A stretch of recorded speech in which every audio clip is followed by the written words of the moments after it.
What's up, Painless Flipping podcast listeners? Before we dive into today's episode, I've got something special for you. Recently, I had the pleasure of joining an amazing podcast, and I wanted to share that conversation with you all. It's a fantastic discussion you won't want to miss. So without further ado, let's jump into that crossover episode and hear what we had to say. Enjoy. Hey guys, if you're tuning in right now, we're going live with Investor Thrive, guys.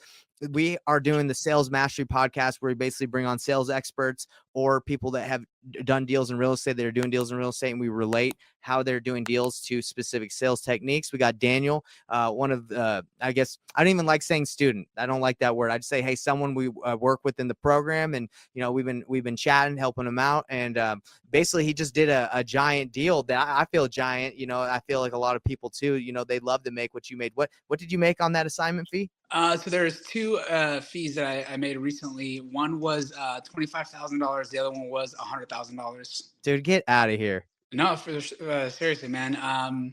Just to kind of give the context, it was through your course that, you know, I explored this one avenue that I didn't even know existed. And I won't give away the secret sauce. Yeah, but don't give away the secret sauce yet. but basically, you know, connected basically through like an agent and just, I mean, you know how much you and I were texting each other, and you were like, hey, this is what you should do in terms of building rapport. And so I ended up landing, you know, long story short, like 2 deals that ended up being great. So I don't know if you want to dive into one of them. Dude, let's definitely dive into those, man. But that's awesome. So guys, if you're just tuning in, Daniel, you know, as a part of my program, literally he just said he did $25,000 wholesale fee on one deal and then $100,000 on another one. So that's $125K, man. Was it? I guess it was worth it then, huh? It was worth it. The return on investment is there for sure. That's awesome, bro. That's what I like to hear. Well, the reason why I brought you on, I love chatting with you. I love seeing you. I love to see your success, but I also want to see, you know, kind of break down these deals and see how you applied specific sales skills, techniques to help you get this. Because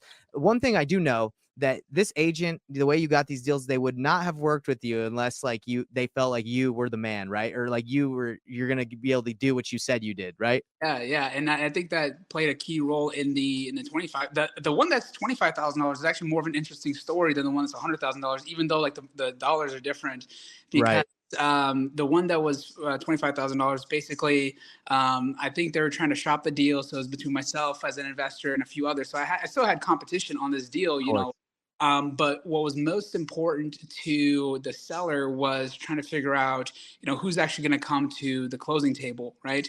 And so we were working through this mutual agent that we knew that was trying to direct traffic and trying to, you know, really do their part to help the seller to make the process easier. You know, it's kind of like a friends of friends deal. It wasn't on the market or anything like that. And so I think I was bidding somewhere like 110 because I knew the market was probably in the mid ones for this property and its condition and location here in Atlanta. It's kind of a gentrifying area. So I really wanted to bid like 110 at the most. And then this other investor was like, oh, I'll come up to 115. And so he initially, I think they wanted to accept his offer. And then they sent in the paperwork and like 24 hours had passed. And, you know, in our business, time is money. So you have to be on top of your game, top of your email. He was sleeping on it. This guy was sleeping on it. Like literally, he's like, okay, 115. They're like, okay, you got yourself a deal. They sent him paperwork. He never signed it. And so like they got spooked. You know, they're like, hey, listen, if you're not serious, then we're just going to go with this other offer. Right. And so that's how I ended up getting that deal. And then once I got it under contract, you know, I like to double close personally, just so that there's clean lines between party A, you know, and party C. And so, you know, once I got under contract, I started trying to figure out, all right, who's the right investor? And so obviously I talked to you about wholesaling it. And then one of the things that you had told me was like, listen, dude, I'm happy to work with you, but you should try to figure out what other agents in that area are operating. You know, reach out to other agents and see if they know any other investors. And you can just go direct to the end buyer, you know. So that's what I did. So reached out to some people that I know that worked in this pocket of Atlanta, and just through like Facebook Messenger, somebody said like, hey, I might know somebody that's interested. You know, I'm happy to introduce you guys if you're actually serious about it. And again, that goes back to the same thing about like people want to do business with people who are serious about the business, not just punting around. Exactly, bro. And so it connected me. And so I talked to this other investor. True story. He went to the house. I wasn't there, so he walked it and we negotiated our price. And then he realized that he was at the house next door. Oh gosh, bro. Fine, whatever. You know, people make mistakes.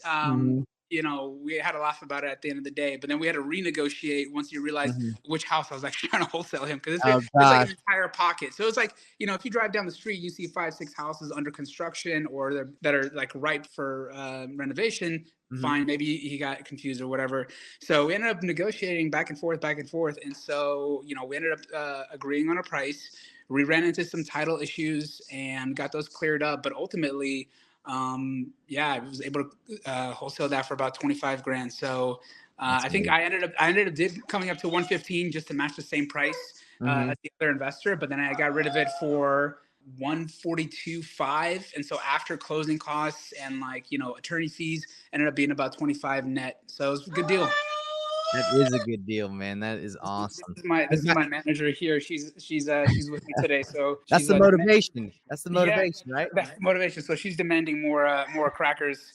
But so that was actually a pretty fun deal. That was good. The other one, the $100,000 wholesale fee, that one was crazy because I just feel like sometimes there's so much negativity in the market right now, and you know, in the sales business, sometimes you have to use that to your advantage. So, you know, we were negotiating this deal. We were thinking about, oh, the market's cooling off, and so I ended up kind of playing that to my advantage and got the house for about 430,000, and the seller didn't know that right in their pocket, you know, a couple streets over, there was a renovated house that sold in the low nines.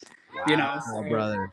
Wow. it's a full renovation, so it's a big job. It's not something that, you know, you're going to take on as your first flip, but for the experienced investor who I ended up selling it to, you know, he does like 20, 30 flips a year. That's exactly who you got to sell to, right? Yeah. So he ended up looking at it like the house, and this is when you know you have a good deal, because this is a question people ask. So if this deal is so good, why aren't you flipping it yourself? You know, I got that question 3 or 4 times, and the honest answer is it's just not in my wheelhouse. You know, it's about 30 minutes away from where I live, so I hate driving. And you know, I work in East Cobb, and so this is in Roswell, so the next town over. Still a great area, but slightly different demographic, different buyer. I know, bro. I grew up on the border of Marietta and Roswell, Georgia, right? I know what you're talking about. Yeah. So this is straight up like past downtown Roswell. You keep going up that road, up Canton Street, and you basically get into this nice little pocket, not too far from the hospital. So really nice area and all that jazz. But you know, when people are asking you like, well, if it's such a good deal, why aren't you doing it? That's when you know you have a deal on your hands. Yeah. They're like they're kind of skeptical, but they want it. You know? Yeah, exactly. It's like nobody gives something away for free. I'm like, listen, dude. Obviously, I already closed on it. Obviously, I got it at a lower price than what I'm selling to you. So at the spread I'm making, I'm happy to let it go and still leave plenty of meat on the bone for you. You know, this is still a 6-figure profit for this other investor, because honestly, you know, you're not moving walls so much, but it's just a big footprint. It was, you know, 3,500 above grade and about 2,000 of basement. So it's about 5,000 square foot house.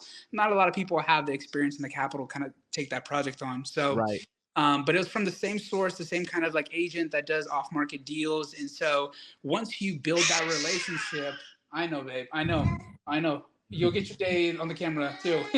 One day we'll bring you on Investor Thrive. Yeah, exactly. So, you know, it goes back to my earlier point where it's like building that rapport, right? When people know who you are, they've done one deal with you, a second deal with you. So I did the smaller $25,000 deal first, and then we did this $100,000 deal with the same agent like 2 weeks later. And so it's just about building rapport. It's about building, you know, your brand and your name out there, and making sure that when you say something, you're gonna do it, and people know that you're gonna close. If you make an offer, you write an offer. Well, there's power in that. There's power in doing what you say. There absolutely is, and I've done, you know, even before I started the wholesale program with you, I've done other wholesale deals where something was listed on the MLS, and to be fair, you know, this was another agent that brought me. I was networked with other agents. They brought me the deal. It was listed. I'm like, bro, this is going to go for like 250, 260. This is during the hot part of the market. You know, this was like a year ago. And he's like, no, believe me, I talked to the seller. They just want a clean offer. No due diligence, no BS, just all cash. Give me a price, and that's it. So they were listed at 230, and I offered 215. And I knew this house was worth like 250.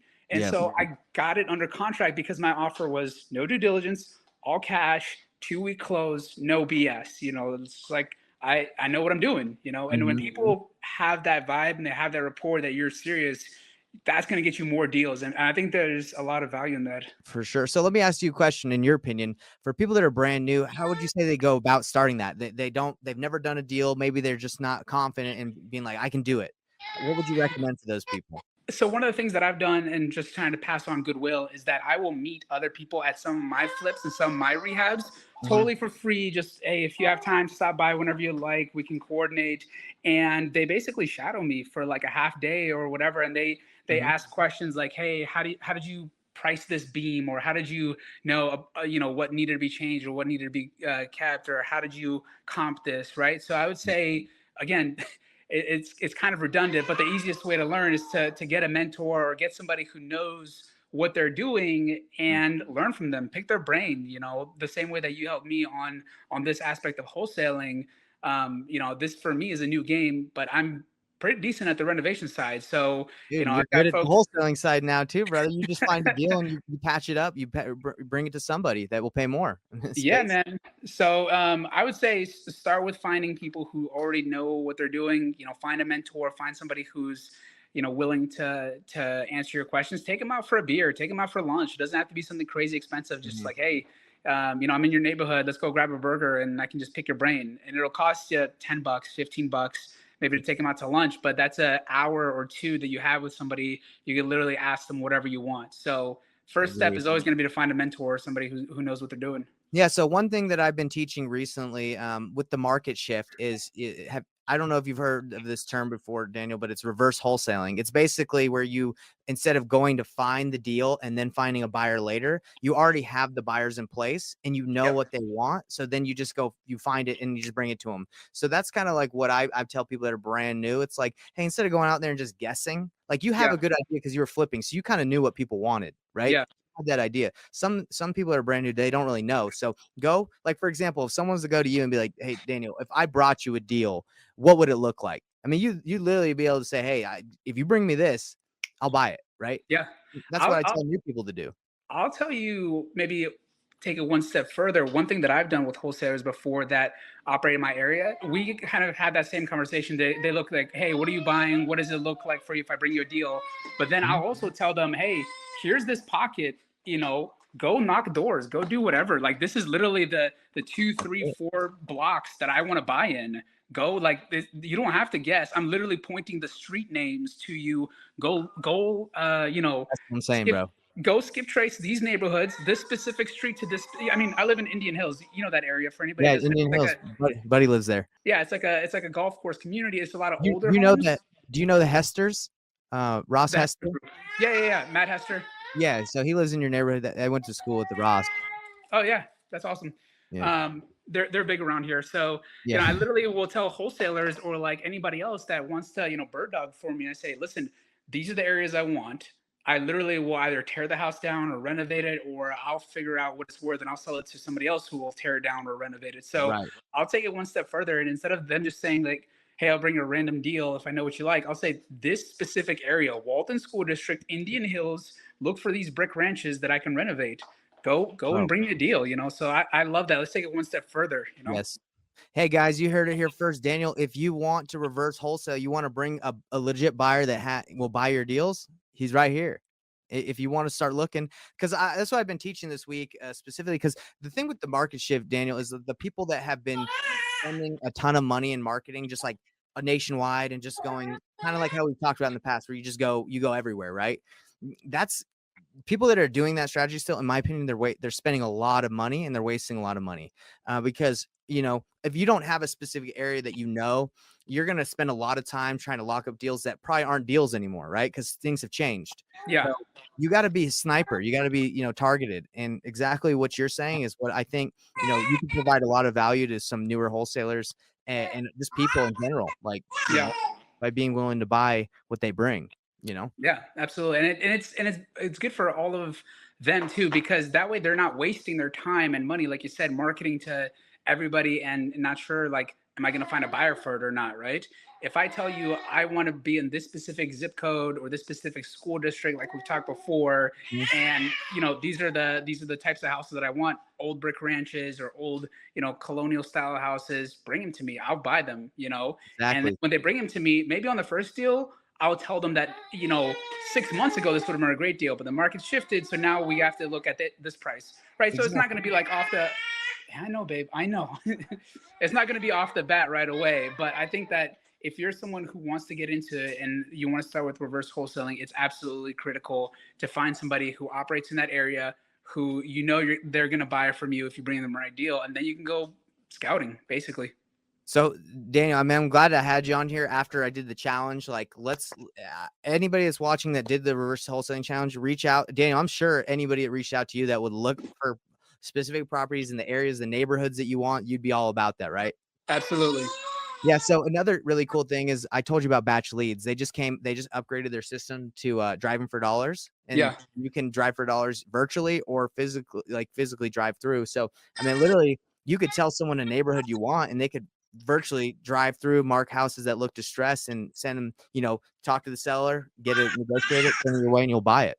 Yeah. The other thing is, I am still trying to up my game on the actual talking to sellers side. I worked in Wall Street for 10 years, so I know how to talk derivatives and hedging and, the trading floor with, CFOs and CEOs. But when it comes to talking to sellers, it's not about being the smartest guy in the room. It's about being, building a rapport, building a relationship. And one of the things that I did recently was like, listen, I know this house needs to be sold. I know it has been empty for 10 years. I actually even have the phone number of somebody, that supposedly either lived in the house or knows the seller.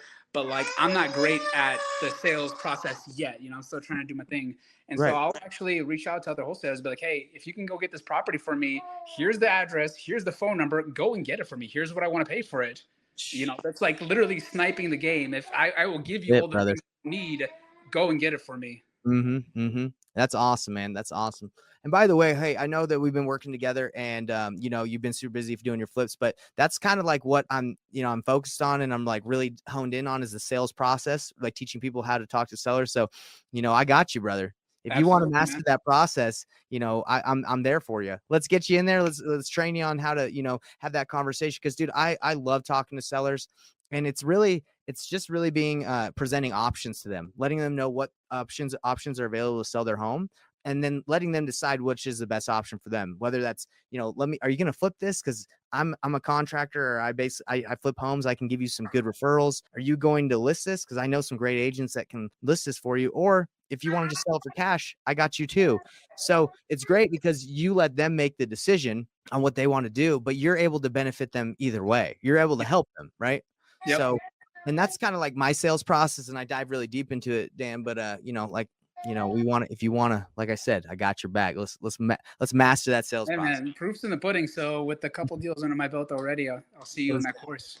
Sounds good, man. Well, hey, this has been awesome. I'm so happy that you made 25K on one and 100K on another. And I know you're going to keep doing more, man, because even being on this podcast, being out there, letting people know what you do, I mean, more deals will come. That's just the law of attraction. Love it, man. Love it, man. Thanks for having me. It's good to see you again. Hey, yeah, hit me up if you need anything. And hey, by the way, Investors Live Nation, what we've learned today is build rapport in the Sales Mastery Podcast. We learned build rapport, let reverse wholesaling's good. Reach out to people like Daniel that know what they want and go find it for them. And what else? Did I miss anything, Daniel? Build rapport, reverse wholesale, anything else? Man, there's just so much, but no, that's it, I think, for today. That's it. Okay, those things you guys got to remember. So go out, go get some deals. And last thing I'll add is, guys, the market. Don't worry. People will buy in an up market and a down market. You just got to get out there and find those deals, and you're going to make money. I'm closing on a deal today for 10K that I basically connected. I JV'd on it. Daniel, you know what that is. I brought the deal to another buyer, spent a couple hours of my time, no problem, 10K, and I'm doing a closing on an apartment complex. There's deals out there, everybody. So don't get it twisted. This isn't the end of the world. It's just, price. That's how market is. It fluctuates, but you just gotta ride with it. Yeah, man. All right, brother. Have a good one. Have a good one. All right.